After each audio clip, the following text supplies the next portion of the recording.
Hi hello అండి అందరికీ welcome back to our channel. ఇవాళ అవర్ యూనివర్స్ అనే డ్రామాలో 10th ఎపిసోడ్ని అయితే ఎక్స్ప్లెయిన్ చేసుకోబోతున్నాం. ఇప్పుడు యూన్సింగ్ హంజుకి సపోర్ట్ చేయడానికి, యూజుని చీర్ చేయడానికి ఆ డే కేర్ ఫంక్షన్కి వచ్చేసాడు. ఈ ఈవెంట్ గురించి అతనికి హంజు బెస్ట్ ఫ్రెండ్ ద్వారా తెలిసింది. కానీ అక్కడికి వచ్చింది యూన్సింగ్ ఒక్కరే కాదు, తాను కూడా వచ్చాడు. అయితే హంజు యూన్సింగ్ ఇద్దరు కలిసి చాలా హ్యాపీగా ఉండటం చూసి తాను మధ్యలో వచ్చి థర్డ్ వీల్ అవ్వకూడదని అనుకుని అక్కడి నుంచి వెళ్ళిపోతాడు. యూన్సింగ్ అతను వెళ్తున్నాడని చూసినా అది హంజుకి చెప్పకుండా దాచేస్తాడు. తాంగ్కి యూన్సింగ్ చాలా మంచి వ్యక్తి అనిపిస్తుంది. హంజు అతనితోనే హ్యాపీగా ఉంటుంది అని, నిజంగానే యూన్సింగ్ చాలా మంచి మనిషి అని, యూజు హంజు ఇద్దరిని బాగా చూసుకుంటాడని, వాళ్ళని స్పెషల్గా ఫీల్ అయ్యేలా చేస్తాడని, అతని ఫీలింగ్స్ కూడా నిజమైనవే అని అనుకుంటాడు. ఆ రోజు హంజు యూజుతో కలిసి ఫోటో తీసుకున్నప్పుడు అతనికి చాలా ఆనందంగా అనిపిస్తుంది. తాంగ్ స్థానంలో తానే వాళ్ళ ఫ్యామిలీగా మారుతున్నానేమో అనిపిస్తుంది. ఇక మరోవైపు మోసాంగ్ ఉయిజంగ్ హస్బెండ్ చాలా బాధపడుతూ ఉంటాడు. వాళ్ళ డివోర్స్ ఫైనల్ అయిపోయింది. అతను సైన్ కూడా చేసేసాడు. ముందుగా వీటిని క్యాజువల్గా తీసుకున్నా ఇప్పుడు మాత్రం నిజంగా జరగాక అతనికి చాలా హర్టింగ్ అనిపిస్తుంది. సో ఇంకా యూన్సింగ్ హంజు యూజుని డిన్నర్కి తీసుకెళ్తాడు. యూజు ఆ ఫుడ్ని చాలా ఇష్టపడతాడు. హంజుకి మాత్రం యూన్సింగ్ తన కోసం చాలా ఎక్కువగా చేస్తున్నాడు అనిపిస్తుంది. ఆమె థ్యాంక్స్ చెప్తుంది. అప్పుడు యూన్సింగ్, నువ్వు ఇలా థ్యాంక్స్ అంటుంటే నన్ను పరావాళ్ళు ట్రీట్ చేస్తున్నావు అనిపిస్తుంది అంటాడు. తర్వాత వాళ్ళు ముగ్గురు కలిసి హ్యాపీగా డిన్నర్ చేస్తుంటే మరోవైపు తాంగు ఒక బ్రోకెన్ హార్ట్తో బాధపడుతూ ఉంటాడు.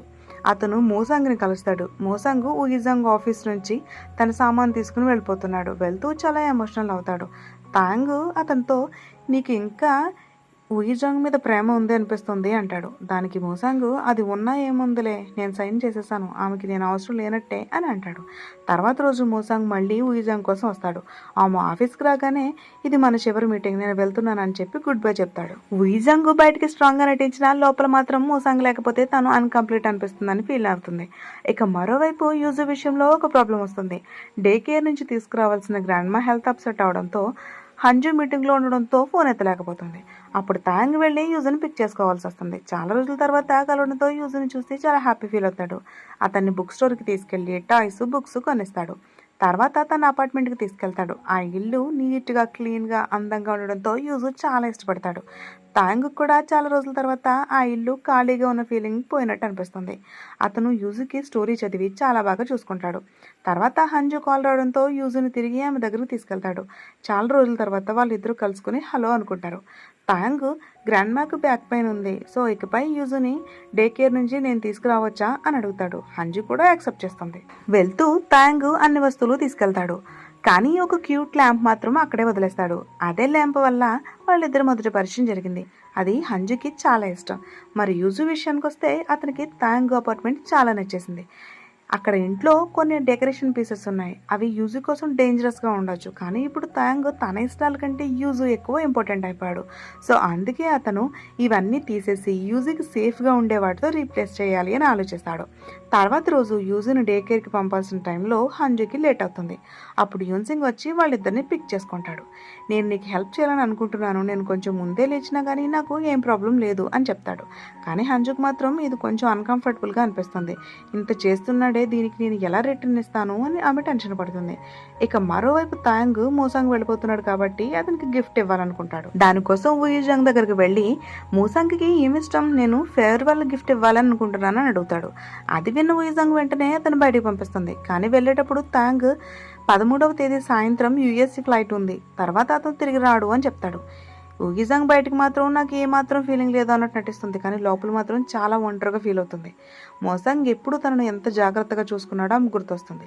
తనకి ఏం అవసరమైతే అది ముందే టేబుల్ మీద ఉండేది. తన షెడ్యూల్, టైమింగ్, సీన్, తినాలి, ఏది అలర్జీ అన్ని నోట్స్గా రాసి అసిస్టెంట్స్కి కూడా ఇచ్చి వెళ్ళిపోయాడు. ఆ నోట్స్ చూసినప్పుడు ఉయిజాంగ్కి అర్థమవుతుంది, నేను నన్ను ఎంత తెలుసుకుంటానో దానికంటే ఎక్కువగా మోసాంగ్ నన్ను అర్థం చేసుకున్నాడు అని. ఇక మరోవైపు బేస్ ఫుడ్ కంపెనీ కొత్త ప్రోడక్ట్ సూపర్ సక్సెస్ అవుతుంది. అందుకే వాళ్ళు ఇన్ హౌస్ మ్యాగజైన్లో ఇంటర్వ్యూ పెట్టాలని డిసైడ్ అవుతారు. ఆ ఇంటర్వ్యూకి తాంగ్ని కూడా పిలుస్తారు. ఎందుకంటే అతని ఫోటోగ్రఫీ వల్లే ప్రొడక్ట్ ముందే సోషల్ మీడియాలో వైరల్ అయింది. అక్కడ తాంగ్ తాంగ్ తాను ఫోటోగ్రఫీ ఎలా స్టార్ట్ చేశాడో తన అన్న గురించి కూడా చెప్తాడు. ఒక టైంలో ఫోటోగ్రఫీ వదిలేశానని, కానీ ఒక స్పెషల్ పర్సన్ మాట విని మళ్ళీ స్టార్ట్ చేశానని చెప్తాడు. ఆ స్పెషల్ పర్సన్ ఎవరంటే హంజు అంటాడు. హంజు బిజీగా ఉండేది, తాంగ్కు టైం ఉండేది. సో అందుకే యూజుని తరచూ డే కేర్ నుంచి తీసుకెళ్లేవాడు. ఒకరోజు యూజుని గ్రాండ్ మా ఇంటికి వదిలేస్తాడు. కానీ డైపర్స్ ఇంట్లోనే ఉన్నాయని తెలిసి తిరిగి హంజు ఇంటికి వెళ్తాడు. అక్కడ అదంతా చూసి షాక్ అవుతాడు. ఇల్లు మొత్తం గజిబిజిగా ఉంటుంది. తాంగ్ వెళ్ళిన తర్వాత హంజు లైఫ్ ఎంత కష్టంగా మారిందో అతనికి అర్థమవుతుంది. అతను చాలా బాధపడతాడు. తను ఒక్కరిదే ఒంటరిగా ఎలా మేనేజ్ చేస్తుందో అని ఆలోచిస్తాడు. ఇక హంజు కూడా బయట ఇదే టెన్షన్తో ఉంటుంది. ఇంటికి వెళ్ళాక క్లీనింగ్ చేయాలి, డిషెస్ వాష్ చేయాలి, నేను ఫ్రెష్ అవ్వాలి, ఎలా మేనేజ్ చేస్తాను అనుకుంటుంది. కానీ ఇంటికి వచ్చేసరికి అన్ని నీట్గా క్లీన్గా ఉంటాయి. ఇంతేకాదు తాంగ్ ఆమె కోసం డిన్నర్ కూడా చేసి వెళ్ళిపోతాడు. మళ్ళీ ఒక నోట్లో నీ గురించి నాకు చాలా టెన్షన్గా ఉంటుంది, ప్లీజ్ భోజనం మిస్ అవ్వద్దు అని రాసి వెళ్తాడు. ఇద్దరు వేరుగా ఉన్నా తినేటప్పుడు వాళ్ళకి పాత రోజులు గుర్తొస్తాయి.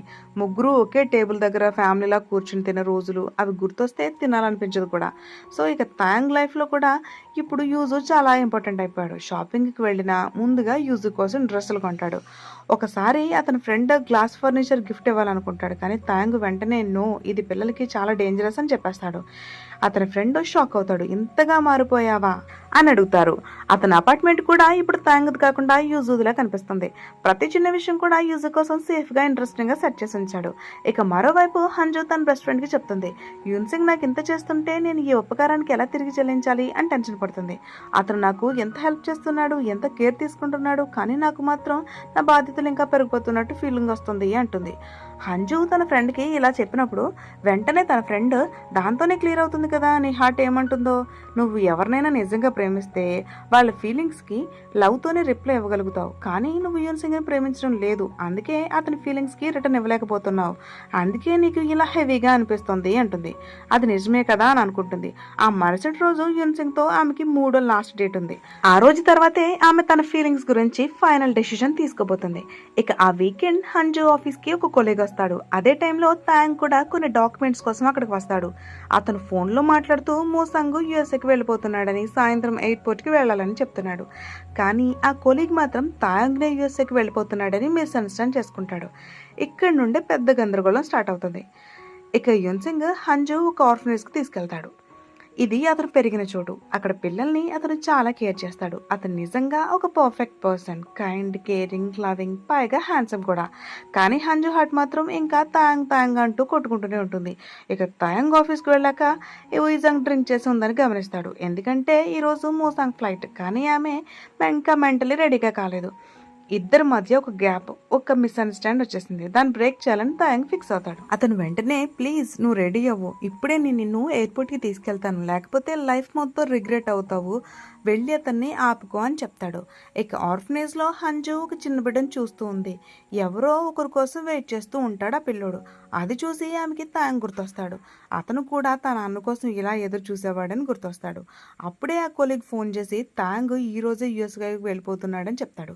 అది విన్న వెంటనే హంజు షాక్ అవుతుంది. అతను ఎలా గుడ్ బై కూడా చెప్పకుండా ఎలా వెళ్ళిపోతాడా అని భయపడుతుంది.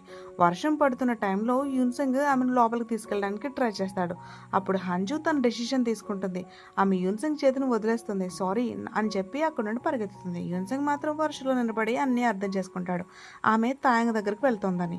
ఇక హంజు ఎయిర్పోర్ట్కి చేరుకుంటుంది. అక్కడ తాంగ్ మోసాంగ్ సామానం పట్టుకుని నిలబడి ఉంటాడు. అదే సమయంలో మోసాంగ్, వుయిజంగ్ ఇద్దరు తమ మధ్య ఉన్న అపార్థాలను క్లియర్ చేసుకుంటున్నారు. ఇక తాంగ్, హంజు ఇద్దరు ఒకరికొకరు కాల్ చేస్తుంటారు. కానీ ఇద్దరి నెంబర్ బిజీగా ఉంటుంది. అంతలో హంజు అతను చూస్తుంది. వెంటనే ఆపేస్తుంది. ప్లీజ్ వెళ్ళొద్దు అని అంటుంది. అతను ఏదో చెప్పబోతే, ప్లీజ్ నన్ను రిజెక్ట్ చేయకు, నన్ను దూరం చేయకు, నేను నిన్ను ప్రేమిస్తున్నాను, ఆలస్యమైంది కానీ ఇప్పుడు నా ఫీలింగ్స్ క్లియర్ అయ్యాయి అని చెప్పేస్తుంది. నేను తినేటప్పుడు ఇంటికి వెళ్తే ప్రతి చోట నువ్వే కనిపిస్తున్నావు అని చెప్తుంది. అతను మళ్ళీ ఏదో చెప్పబోతే ఆమె అతన్ని కిస్ చేస్తుంది. ప్లీజ్ నన్ను వదిలేయొద్దు అని అంటుంది. తాంగ్ కూడా ఆమెను కిస్ చేసి, ఒకసారి నన్ను మాట్లాడనివ్వవా, నేను ఎక్కడికి వెళ్ళడం లేదు, నిన్ను యూజును వదిలి నేనెక్కడికి వెళ్ళలేను అని చెప్తాడు. అలా చివరికి ఇద్దరు కపుల్లా అవుతారు. కానీ ఈ కథ ఇక్కడితో అయిపోలేదు.